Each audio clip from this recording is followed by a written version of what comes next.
Okay, I thought I'd shoot another quick video on another free internet resource that I use when I'm looking at potential property investments, and that is WalkScore. You can find it at walkscore.com.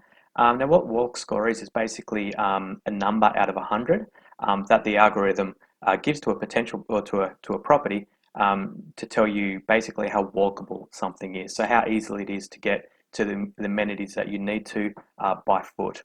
And that's again out of 100. So the best way to get an idea about this tool is to look at two different properties. The properties I'm going to look at are both Meriton locations, so we're not actually looking at anybody's individual property, more just two sort of locations. So the first one is actually in Mascot, and that's in the inner south of Sydney. If we look at this one, you can see just sort of looking at the map and then looking at these numbers, it's what they call very walkable. Okay, so it basically goes on to say that most errands can be accomplished on foot. So that's a really high number, and what it basically tells us is that if we were to purchase a property there, it would be quite handy for tenants, and that's probably the way I use this most really.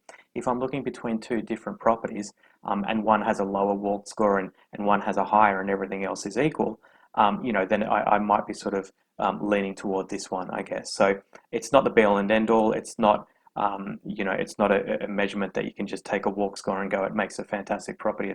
It's nothing like that, but it is certainly something interesting to look at. So if we dig a little bit more into what the 89 is, it sort of gives you an idea about how they've arrived at that number.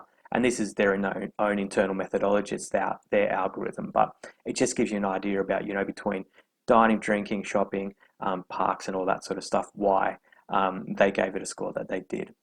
If you click over here, it'll give you an idea about the sort of terminology around walk score. So this number of 89 sits in that 70 to 89. It's at the very top there, and they're calling it very walkable. The best score that they give out is what they call a walker's paradise. Alrighty, so if you scroll down, it gives you a little bit more information over here about transit, gives you some information on the maps and stuff like that, and scrolling down again, talks a little bit about the location.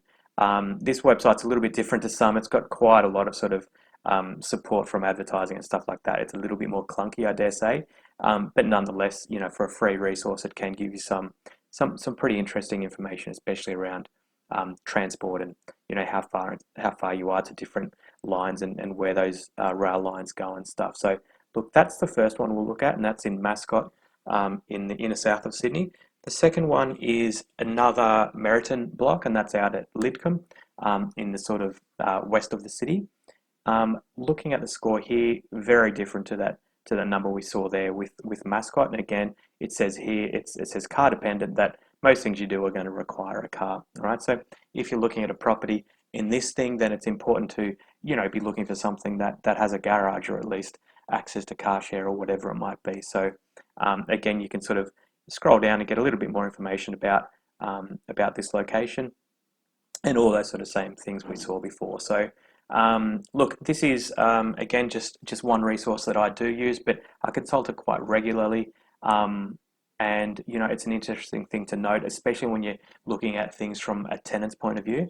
There are some websites that sort of embed this score on their listings, and to the degree that tenants are looking at it as a thing that sort of helps them steer toward one rental or another, then it's certainly an interesting metric for property investors to look at as well. So hope that helps. See you in the next one.